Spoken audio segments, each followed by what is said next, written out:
Bilal ibn Rabah was born into slavery, a condition that was compounded after he became one of the first believers to follow the teachings of Prophet Muhammad. Bilal's father was an Arab slave, and his mother was a former princess of modern-day Ethiopia, who was also enslaved. Bilal was ruled by a master who punished him for his conversion to Islam. He dragged Bilal around Mecca, encouraging people to mock him. He even tried to force him to renounce his faith by placing a large rock on his chest and pinning him on the ground. But far from renouncing his faith, Bilal showed a defiance and strength in the face of persecution and violence. Impressed by Bilal's steadfastness to the Islamic faith, Prophet Muhammad sent one of his closest friends, Abu Bakr, to pay for Bilal's freedom. Once freed, Bilal rose to prominence in the early Muslim community.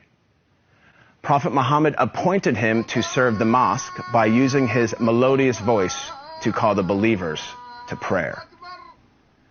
Bilal was a black man, and for some, his blackness made him unfit for such an honor.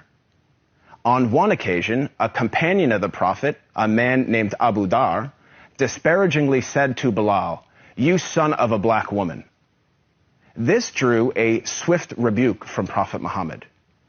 "Are you taunting him about his black mother?" asked the Prophet. "There is still some influence of ignorance in you." The ignorance the Prophet identified was rooted in the misguided view that a person's race reflects his or her moral character or social status.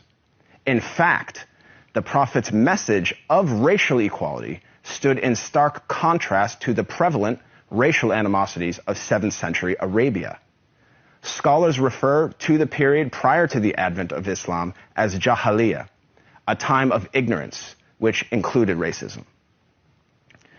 Arguably, Prophet Muhammad was the first person in human history to declare, in no uncertain terms, that no person is above another by virtue of race or ethnicity. This declaration is crystallized in one of the Prophet's notable speeches, his last sermon, as it is known, which was delivered on Mount Arafat in 632 AD. In that sermon, the Prophet unequivocally condemned racism when he said, "All mankind is descended from Adam and Eve. An Arab has no superiority over a non-Arab, and a non-Arab has no superiority over an Arab. A white person has no superiority over a black person, nor a black person has any superiority over a white person, except by piety and good action." Ever since then, Prophet Muhammad's teachings on racial equality have inspired human beings to strive for racial equality and justice for all. Consider the life of Al-Hajj Malik al-Shabazz, more commonly known as Malcolm X, the black Muslim civil rights leader who battled racism in the 1950s and 1960s. After performing the Hajj, or Islamic pilgrimage, to the city of Mecca, Malcolm wrote his famous letter from Mecca, in which he said, "There were tens of thousands of pilgrims from all over the world. They were of all colors, from blue-eyed blondes to black-skinned Africans. But we were all participating in the same ritual, displaying a spirit of unity and brotherhood that my experiences in America had led me to believe never could exist between the white and the non-white." He added that he had never before seen sincere and true brotherhood practiced by all colors together, irrespective of their color. The Hajj for Malcolm represented a shift away from racism and towards racial equality. The teachings of Prophet Muhammad encouraged all people to strive towards anti-racism, which is quite different than simply non-racism. While non-racists do not openly express prejudiced views, they also do not work to dismantle racism in any given society. The Prophet of Islam actively challenged and dismantled the covert, the overt, and the systematic racism around him. He identified racism as a symptom and identified its root cause as arrogance in the human heart.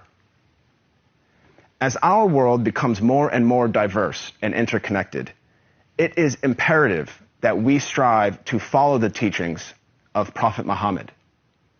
I am not a Muslim myself, but I have to say that I am deeply inspired by the anti-racism of Prophet Muhammad, because he showed that a person is distinguished over another not by race, but rather by the quality of one's character and conduct. I am Craig Constantine for the Amir Stein Center.